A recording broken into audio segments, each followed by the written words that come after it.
Ang bango ah. I think mas maganda yatang pumesto rito dahil kita mo yung kalsada and then habang kumakain ka, kahit ikaw lang mag-isa, pwede kang magbilang ng mga sasakyan na dumadaan. Good evening mga kayami, panibagong vlog, panibagong lasa dito sa Food Formula. This is the spicy sauce, the one we after the steam momo, this we will add it here. Pagpasok natin dito mga kayami, hindi naman kalakihan yung kanilang pwesto dito sa baba, pero sa taas, mas maluwang yung kanilang dining area. Tikman natin kung gaano kasarap yung mga pagkain nila dito sa Food Formula. Tara, akyatin natin, tingnan natin yung taas. Medyo makipot yung daanan ha. So, ayun, nandito na tayo sa taas at ito nga, napakaluwang at napakaliwalas ng kanilang dining area dito. I think yung lasa nito ay hindi talaga nagkakalayo lang sa mga Filipino foods. Halos same lang sila. Those who visit in the Nepal, they know the taste of momo actually. So hindi ko pa na-try ang momos, but this time I will try to eat the momos. And fried rice, this is a common or familiar to us.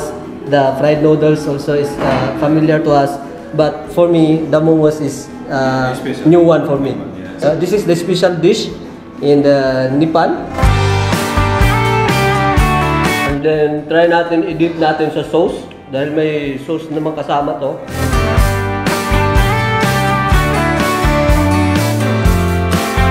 Kakaiba ding lasa niya. Napakalinamnam niya. So ito naman yung kanilang egg fried rice, ganito kadami, 13 reals. I think itong egg fried rice nila, kahit wala ka ng ulam, kahit hindi ka na mag-order ng ulam, may egg naman na siya, so parang ulam na din. I like the taste, talagang hindi siya nalalayo talaga sa mga Filipino taste. Halos walang pinagkakaiba. Ito naman yung kanilang jul momos, spicy daw to. Tikman muna natin yung sabaw. Pero may mga ibang tao na mas kulang pa tong spicy na to, so may additional na chili kung gusto nyo. Pero para sa akin talagang maanghang na siya. Okay, tikman natin tong jul momos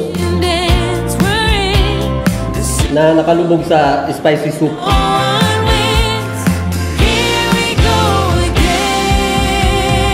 I think mas masarap siya dito kaysa dun sa plain lang na momos.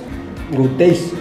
So kung gusto nyo mag-celebrate ng iyong birthday dito, pwede naman. At kung meron din kayong mga special events, pwede rin dito. Pwede kayong mag-request. May mga party package sila dito.